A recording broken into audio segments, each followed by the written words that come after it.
Wow. Wow, wow, wow, wow.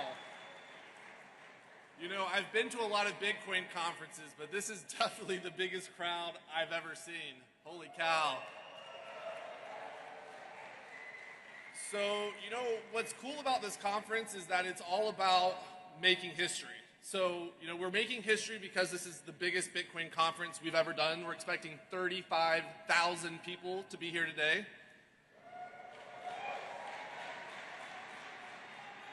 We're making history because this is the first Bitcoin conference to ever happen over $100,000 Bitcoin prices. You know, a year ago in Nashville, we made history when we had candidate Donald J. Trump come and address this crowd. He made us some promises. He promised to end the war on crypto. He promised to free Ross Ulbricht.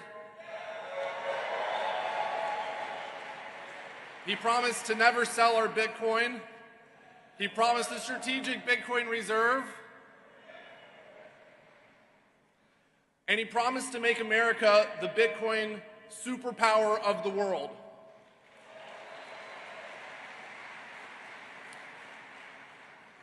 In 100 days, promises made, promises kept.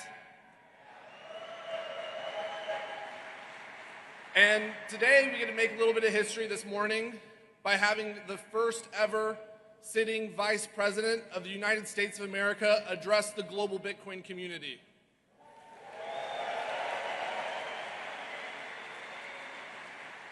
Are you ready?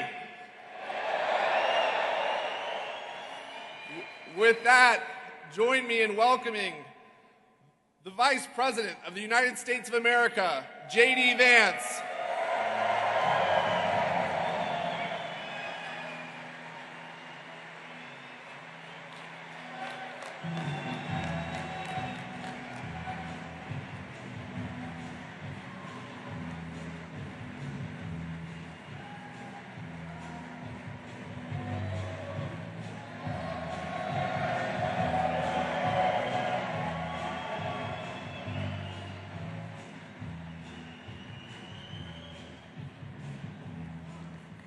Thank you. Thank you all.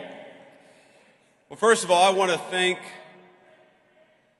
please, thank you guys. Take your seats.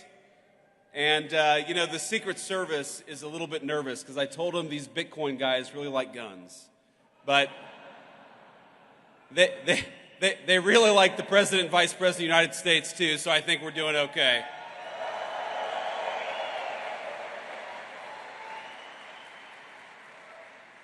So I first have to thank David Bailey, grateful for everything that you've done for the Bitcoin community. Thanks in particular for what you did for me and the President, helping us get from candidacy to the White House, because we've done, I think, a lot of good in the past 120 days, and I don't think we could have done it without David's support. I want to also thank the Winklevoss brothers, Tyler and Cameron. These guys are out here somewhere. Who, I got to say, Tyler and Cameron, I think really helped break the dam in Silicon Valley. Because if you remember, you go back to June or July of last year, it feels like forever ago. It's not even a year ago, where Silicon Valley, you know, people would whisper in private that they were going to support Donald Trump for president. They would talk about the fact the Democrats had gone too crazy. We had to get Gary Gensler the hell out of there, but they weren't quite willing to say... But they weren't quite willing to say, at least not publicly, that they were going to take the big step and support Donald J. Trump.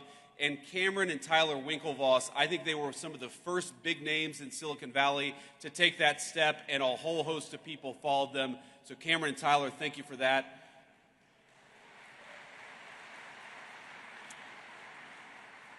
And of course, I want to thank the good people at Coinbase, the organizers of this event, and everybody who made this incredible event possible. It's great to be here with Bitcoin at 108,000, at least when I checked this morning, and as Vice President of the United States. It's great to be here.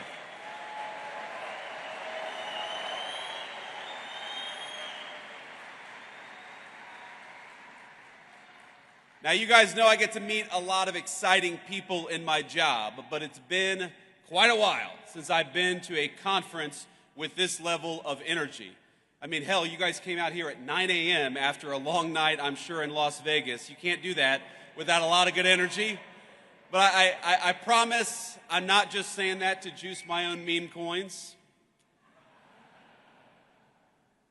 But I think it's wrong, actually, to call this just a conference. This isn't a conference of people. This is a movement, and I'm proud to stand with you here today.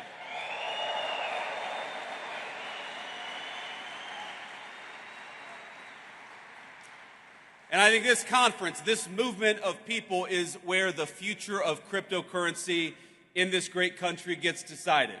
So let's start by making one thing abundantly clear. That future is going to be decided by the people, by you, not by unelected bureaucrats.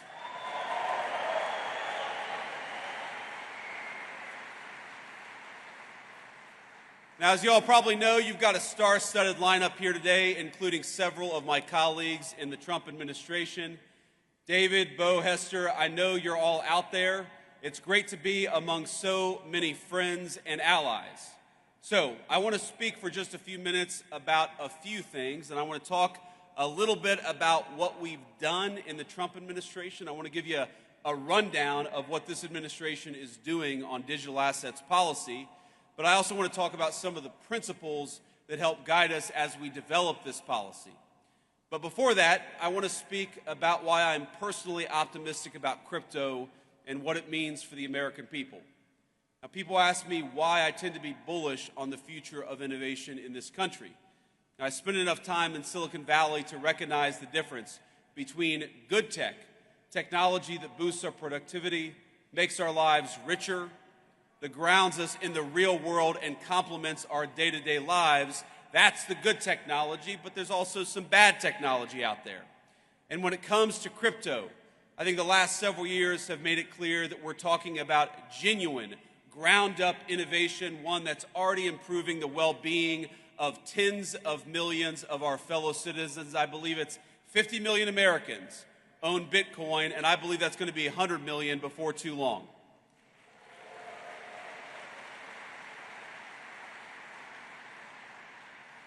But it's not just about Bitcoin and about the value that's been generated, the wealth that's been generated by so many millions of our fellow citizens. Through decentralized finance, crypto has transformed how Americans transact with one another. It's expanded access to banking for many who may not otherwise have had it. And every single day, I feel like I see some groundbreaking new use of blockchain tech, whether it's in supply chain management, whether it's in hospitals, or whether it's in changing how we track and store patients' private health records. But for each of these new forward-looking applications, I also feel like there's an incredibly conservative element to crypto technology, and that's as a hedge. Crypto is a hedge against bad policymaking from Washington, no matter what party is in control. It's a hedge against skyrocketing inflation, which has eroded the real savings rate of Americans over the last 4 years. And as you all know well, it's a hedge against the private sector that's increasingly willing to discriminate against consumers on the basis of their basic beliefs, including their politics.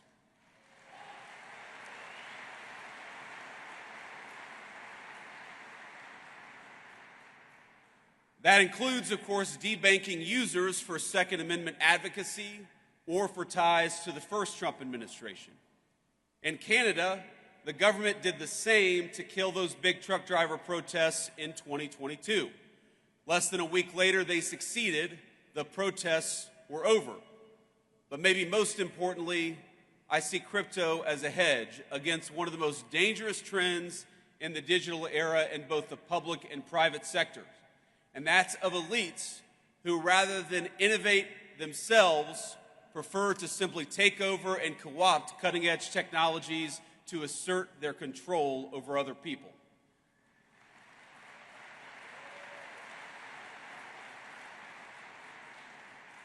And and I know we believe this in this room, that's not Bitcoin. It'll never be Bitcoin, and you guys are going to make sure that happens.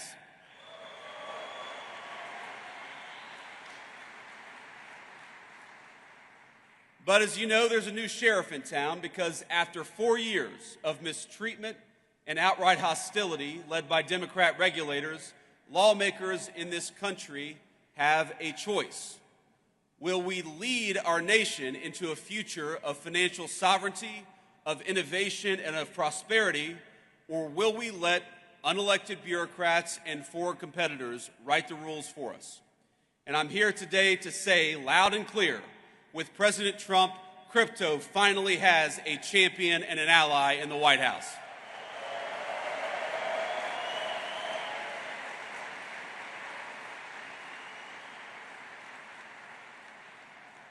In our administration, we understand the full potential of the digital assets industry, not just as an investment, not just as a flashy technology, but as a symbol and driver of personal liberty for all our citizens. And we are dedicated to seeing that promise fulfilled. The way that we see it, the people in this room are the digital pioneers of the American economy. And that's why our administration is doing something a little unusual in Washington. We're listening to all of you as you blaze the trail of innovation. The innovators in this room are making people's lives better. You're pushing boundaries and solving problems, injecting unprecedented transparency into how we do commerce. And the way we see it, you all deserve a similar level of transparency and clarity. And most of all, you deserve respect and support from your government, not bureaucrats trying to tear you down.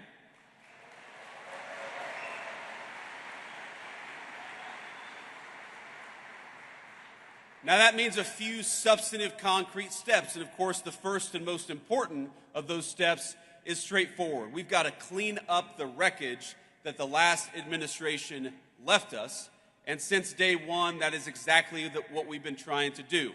Our administration, we prioritized eliminating the rules, the red tape, and the lawfare that we saw aimed at crypto by our predecessors. We're ending the weaponization of federal regulations against this community. To put it simply, Operation Choke Point 2.0 is dead, and it's not coming back under the Trump administration.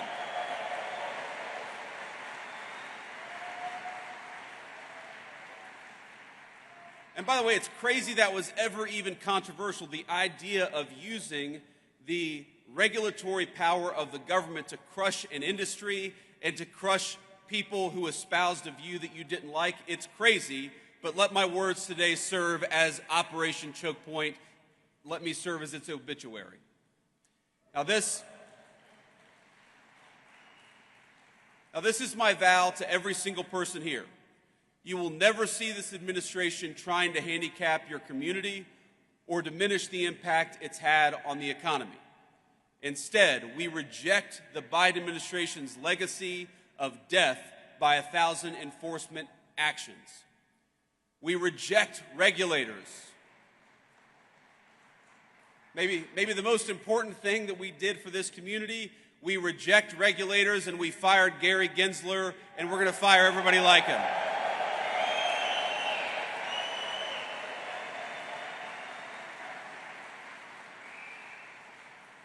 And we know that people like Gary Gensler, the game that they played is that under the pretense of consumer protection, they attacked every single effort to democratize our financial markets, and that is over.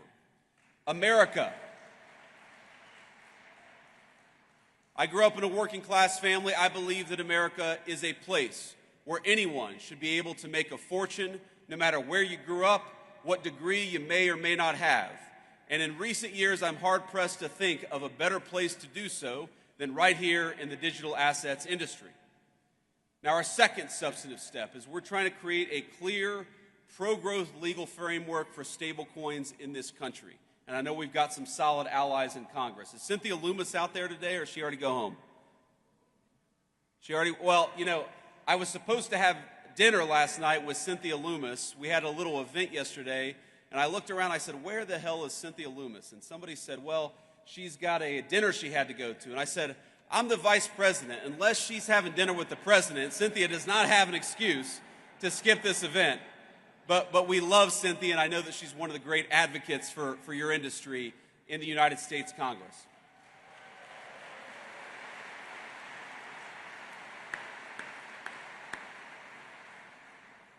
Now, I know, led by Cynthia and other great legislators, Congress is hard at work getting the Genius Act passed and across the president's desk as quickly as possible. And that's an important step. It's with good reason, because regulatory uncertainty in this country has pushed way too much stablecoin activity overseas over the last few years. Now, somebody said to me yesterday that Bitcoin has done so much over the last few years with so many headwinds. Wouldn't it be nice to have a government that provided some tailwinds to one of the fastest growing industries in our country? And that's what we aim to do.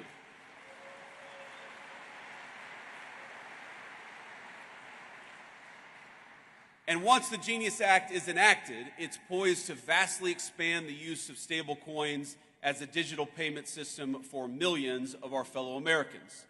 It'll also protect coin holders and inject further transparency into the market.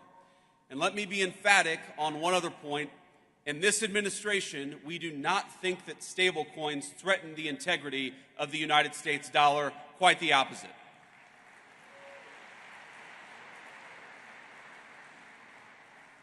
In fact, we view them as a force multiplier of our economic might.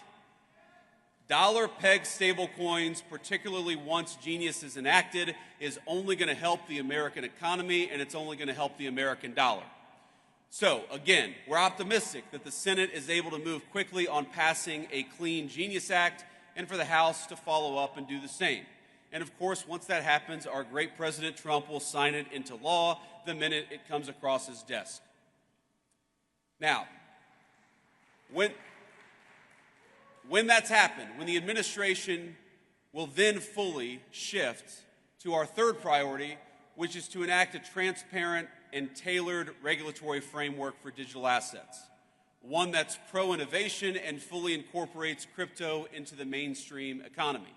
And again, I've talked to so many of you over the last couple of days, and the consistent fear that I hear with all the great things that have happened over the last couple of months, the consistent fear that I hear is that there's still this perception that digital assets are not welcome in the mainstream economy. And let me promise you that our effort to change the policy is purely about changing that. We want our fellow Americans to know that crypto and digital assets, and particularly Bitcoin, are part of the mainstream economy and are here to stay.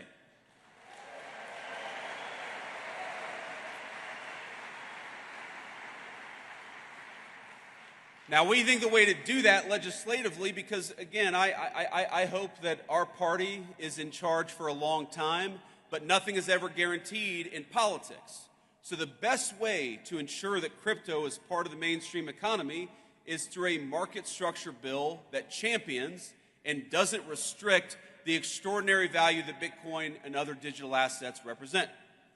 Right now, in this Congress and with this administration, we have a once-in-a-generation opportunity to unleash innovation and use it to improve the lives of countless American citizens.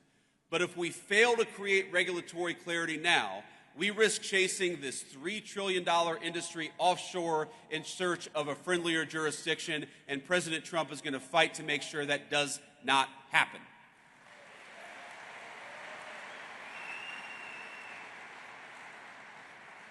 Think about this. By locking in smart, pro-innovation rules of the road, we can also make sure that Democrats or anybody else never wage another war on the crypto community.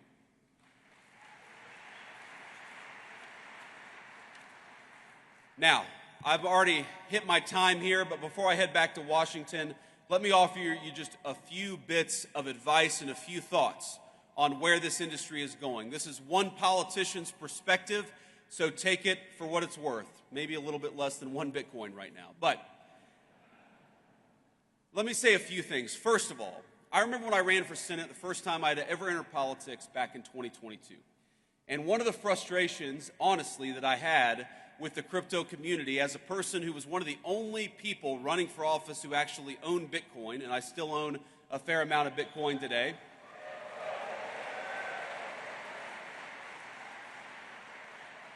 Think about this. This is during that campaign. That's 2021 and 2022. This feels like an eternity ago, but it was only 4 years ago, is that I recognized what so many advocates of Bitcoin recognize, which is what the Biden administration was doing, what Gary Gensler was doing was a disaster, and yet there didn't seem to be any real organization pushing back against it at the political level. And let me say that part of the reason that I'm standing here, part of the reason that Bernie Moreno defeated Sherrod Brown in the Senate campaign last year is because you guys got organized and got involved in American politics, and I'm grateful to you for that. But there's a lesson to take from that experience, which is that unless you guys get involved in politics, politics is going to ignore this industry. Now, you took a big step in 2024, and I'll tell you, every victory that we win, it's only a provisional victory. You know, one of my great mentors in Silicon Valley always told me that, Bitcoin, that the crypto community was about exit and artificial intelligence was about voice. Well, I know that a lot of people in 2024 in this community chose voice. You chose to speak up and you chose to get involved, and I believe you changed the direct trajectory of our country because of it. But you got to keep on choosing voice. Bitcoin, of course, people call it digital gold. But while Bitcoin is digital, none of you are. None of us are. What happens in the world of politics, what happens in the world of bureaucracy, it will affect even the most transformational and valuable technologies if we don't make the right decisions. So the first piece of advice, the first thing that I'd ask you is to take the momentum of your political involvement in 2024 and carry it forward to 2026 and beyond. Don't ignore politics, because I guarantee you, my friends, politics is not going to ignore this community, not now and not in the future.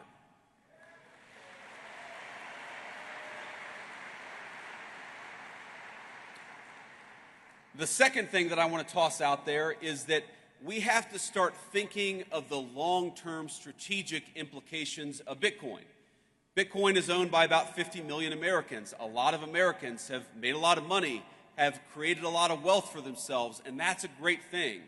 But I actually think that where Bitcoin is going is as a strategically important asset for the United States over the next decade. It's one of the reasons why President Trump, with the help of our great AI guy, David Sachs, it's one of the reasons why we started the Bitcoin Reserve, because we want to start to put in motion the strategic importance of Bitcoin for the United States government. We know that the PRC doesn't like Bitcoin. The People's Republic of China doesn't like Bitcoin. Well, we should be asking ourselves, why is that? Why is our biggest adversary such an opponent of Bitcoin? And if the Communist Republic of China is leaning away from Bitcoin, then maybe the United States ought to be leaning into Bitcoin, and that's one of the things that we're going to be doing.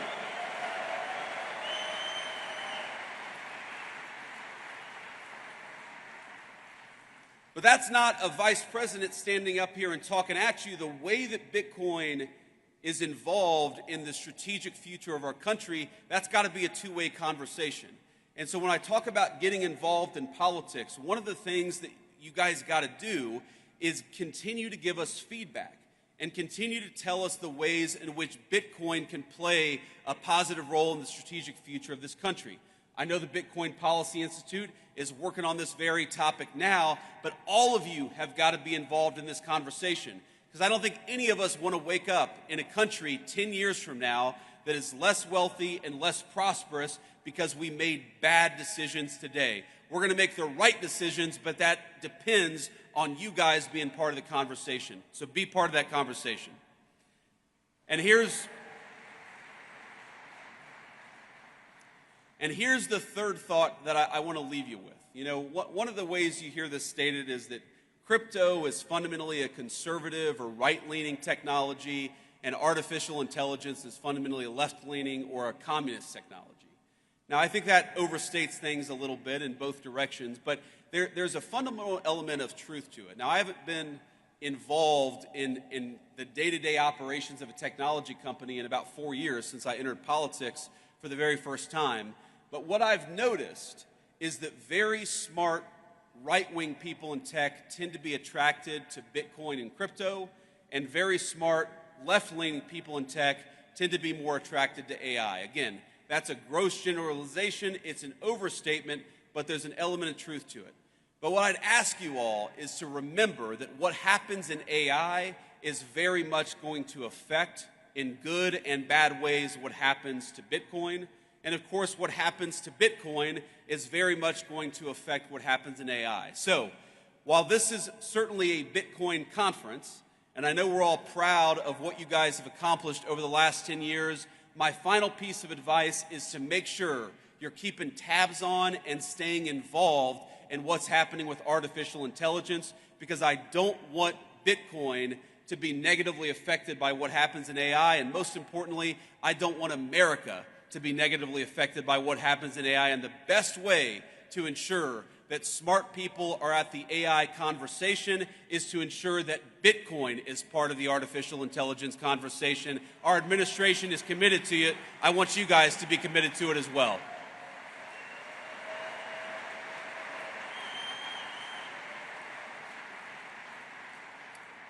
I just want to say in the next few years in the Trump administration, we've accomplished a lot, but we have plans to continue to make big progress for this industry and for the American people who rely on it.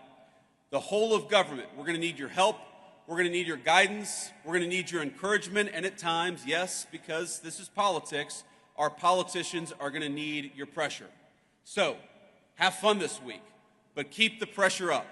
And we'll do great things together for our industry, but most importantly, for the cause of personal freedom and the United States of America. God bless you guys, and thanks for having me.